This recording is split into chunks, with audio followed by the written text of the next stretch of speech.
Kim ko'rsatmasi bilan keldi? Telegram orqali 10 kun bo'ldi. Qaysi kanalda? Shu. Giyohvand moddani joylashtirgan.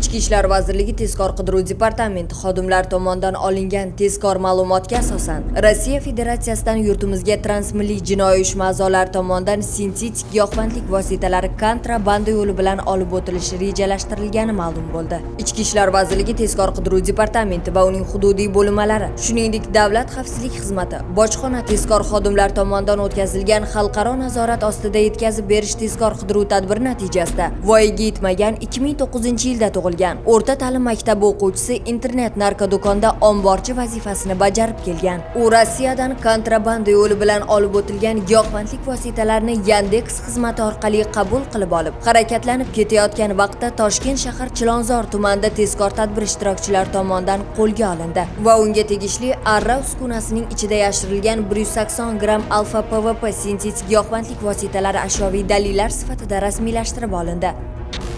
Davom ettirilgan tezkor tadbirlar natijasida voyaga yetmagan bolaning 2 nafar zakladchik jinoiy sheriklari Chilonzor tumanida yashirilgan qolgan sintetik giyohvandlik vositalarini olgan vaqtida qo'lga olindi. Shuningdek, ushbu shaxslarga tegishli Telegram akkaunt tekshirilganda ushbu manzilga kelishdan avval 6 ta joyda zakladka usulida gashish moyi giyohvandlik vositalarini yashirib kelishganligi aniqlanib, protsessual tartibda rasmiylashtirib olindi.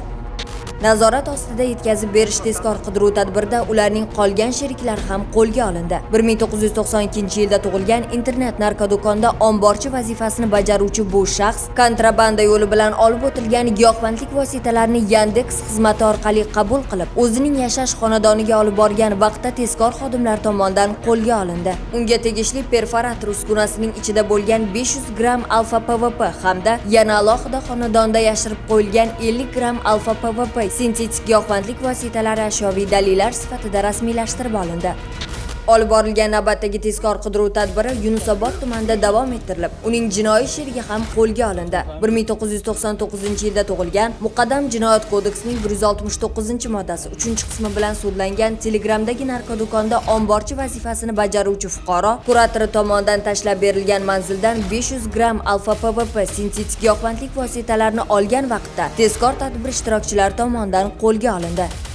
Mazkur holat yuzasidan narko-jinoiy harakatni sodir etgan shaxslarga nisbatan O'zbekiston Respublikasi Jinoyat kodeksining 273-moddasi 6-qism A bandi bilan jinoyat ishi qo'zg'atilib, qamoq ehtiyot chorasi qo'llanilgan. Giyohvandlik vositalarining noqonuniy muomalasiga jalb etilgan boshqa shaxslarni aniqlash hamda transmilliy jinoiy tarmoq faoliyatiga to'liq barham berish bo'yicha tezkor qidiruv tadbirlari davom ettirilmoqda.